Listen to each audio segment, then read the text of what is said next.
আসসালামু আলাইকুম দর্শক, আপনাদের নিশ্চয় মনে আছে বর্তমান অন্তর্বর্তী সরকার গঠনের পরপরই আওয়ামী লীগ সরকারের রাঘব বোয়ালদের মধ্যে প্রথমে যে দুজন ব্যক্তি আটক হয়েছিলেন, সালমান এফ রহমান এবং সাবেক আইনমন্ত্রী আনিসুল হক, তারা যে প্রক্রিয়ায় আটক হয়েছিলেন আমরা অধিকাংশ মানুষ সন্দেহ পোষণ করছিলাম যে এটি একটি নাটক।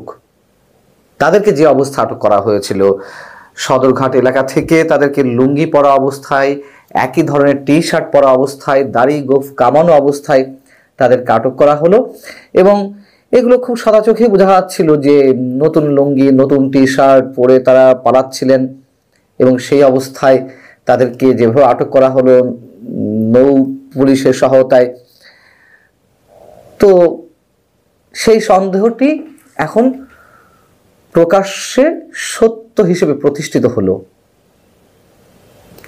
এবং এটি যে একটি নাটক ছিল সেই কথাটি বেরিয়ে এসেছে সরকারের অন্যতম উপদেষ্টা ব্রিগেডিয়ার জেনারেল অবসরপ্রাপ্ত সাখাওয়াত হোসেনের মুখ থেকে।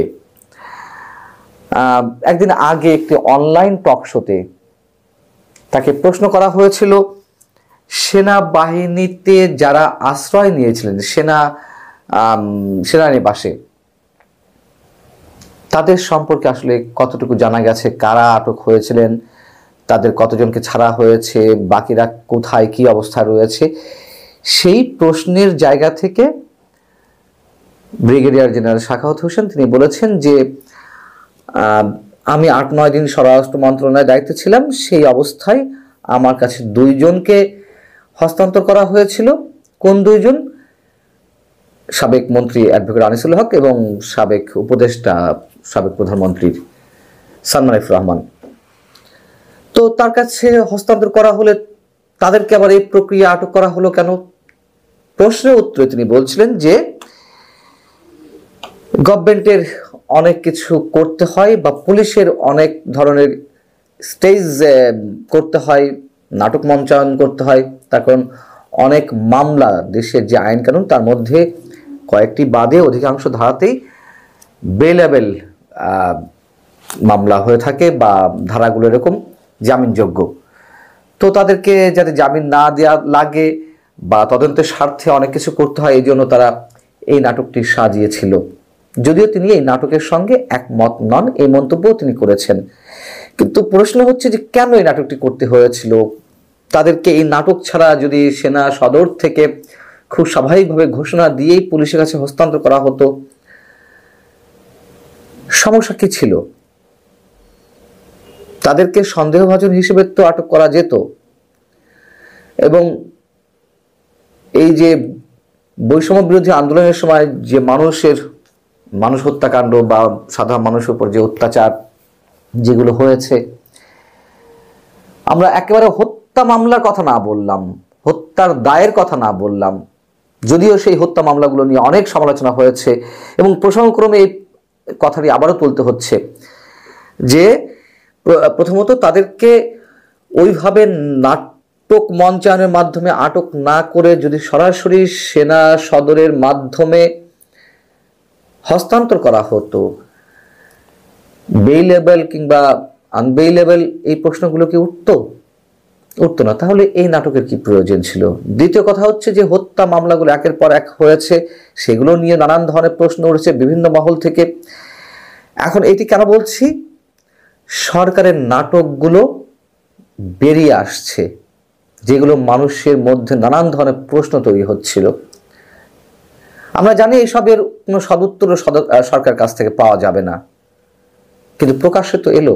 এখন প্রশ্ন হচ্ছে যে ব্রিগেডিয়ার জেনারেল অবসরপ্রাপ্ত সাখাওয়াত হোসেনের পদ থাকবে তো?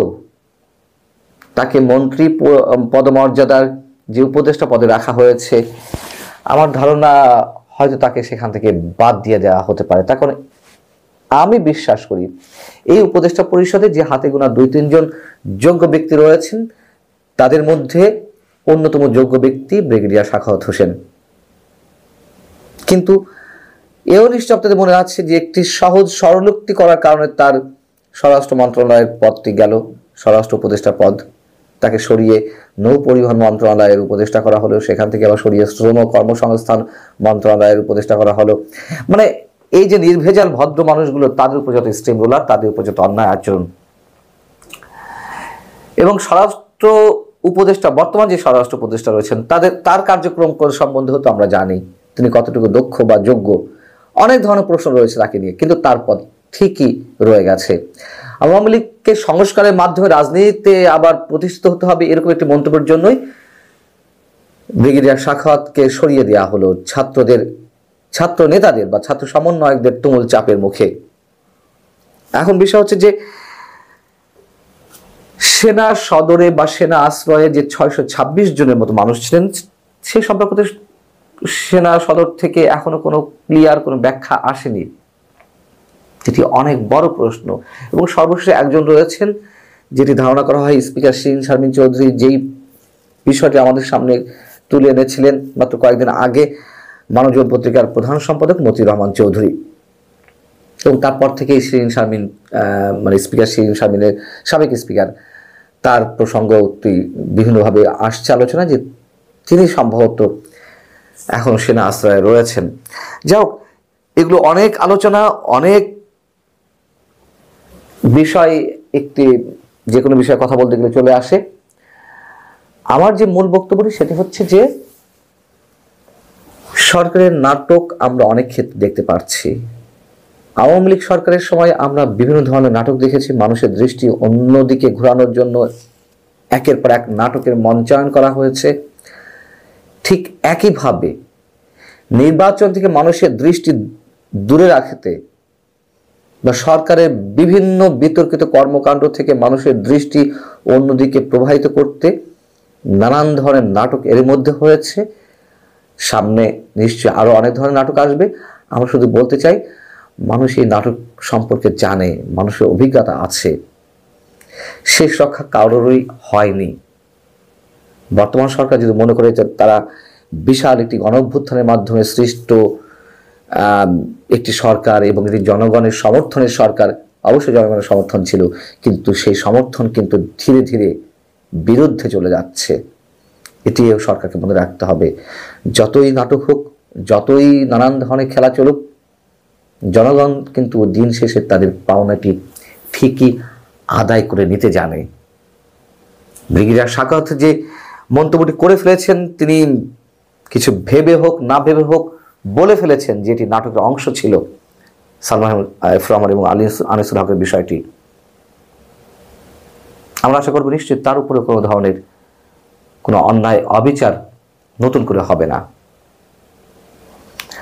আল্লাহ হাফিজ। ভালো।